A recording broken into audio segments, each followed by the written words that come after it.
বই হলো একজন ভালো একটা বন্ধু, আর যখন বই সাথে থাকবে তখন এমনিতেই ভালো একটা সময় যাবে।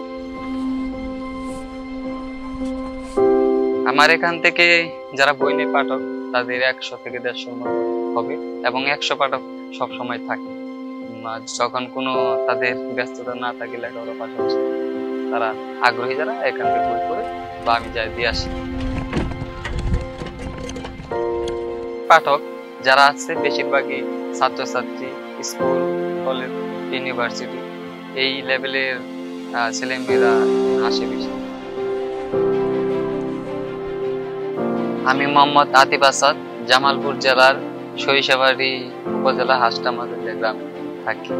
আমি অনার্স ফার্স্ট ইয়ারে জামালপুর সরকারি আশিক মোহাম্মদ কলেজে লেখাপড়া করতেছি উদ্ভিদ বিজ্ঞান বিষয়ে।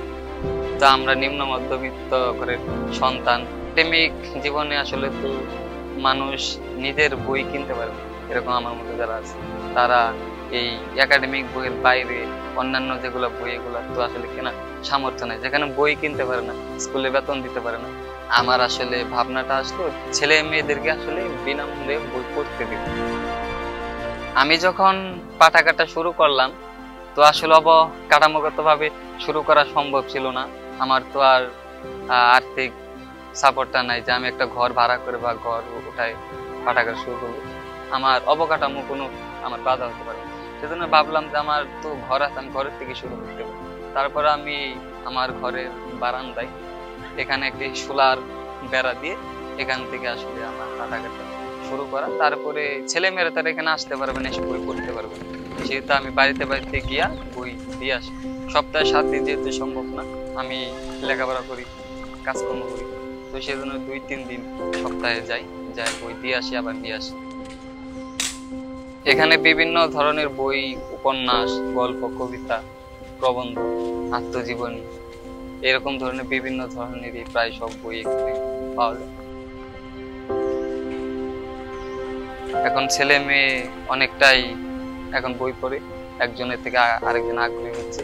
শুধু আমার এলাকা বা আমার উপজেলা না, আশেপাশে উপজেলা থেকে অনেক ছেলে মেয়ে এসে এখান থেকে বই নিয়ে যায়, কারণ এখানে যে বইগুলা রয়েছে আশেপাশে আর কোনো জায়গায় এই বইগুলা নেই। অনেকেই দেখতাম যে তারা লেখাপড়া বাদ দিয়ে কাজকর্ম করতো, তাদের শিক্ষা জীবন শেষ হয়ে যেত। তা আমি মনে করলাম যে না, আমার যত কষ্ট হোক আমি লেখাপড়া করবো। তো সেটা আমি বন্ধের সময়, স্কুল যখন বন্ধ দিত তখন আমি কাজগুলা করতাম, বিভিন্ন ধরনের কাজ, রাজমিস্ত্রির কাজ, রড মিস্ত্রির কাজ, ধান কাটার কাজ, রং বার্নিশ বা দিন মজুরি, যেখান থেকে আমি কিছু আয় করতে পারবো, সেটা যে কোনো ধরনের কাজ হোক। তো এভাবে আমি আমার কাজ করে লেখাপড়া খরচ চালাই। আমার উপজেলার প্রত্যেকটা গ্রামে গ্রামে একটি করে পাঠাগার করবো, যেখানে ছেলে মেয়েরা বই পড়বে। তো একটা এলাকাতে, একটা বাড়িতে একটা মহিলাকে একটা দায়িত্ব দেওয়া হবে, সেখানে বই থাকবে, ছেলে মেয়েরা ওইখান থেকে বই পড়বে।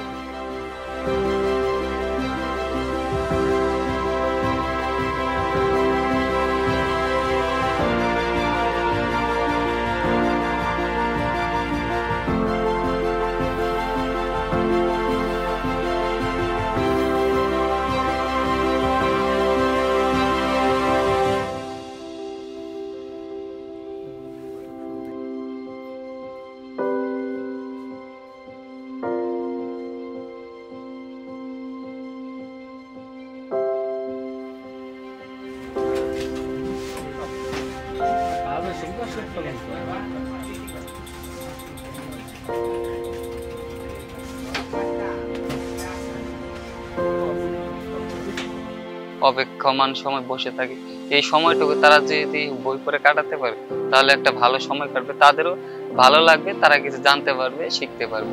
রেলওয়ে স্টেশনে প্ল্যাটফর্মের আশেপাশে যেগুলা দোকান, সেখানে একটা দোকানে যদি আমরা রাখি, ওইখানে তাকে উৎসাহিত করার জন্য যে বই পড়বে, সে এক কাপ চা খেলো, চা খেয়ে সে বই পড়তে পারে।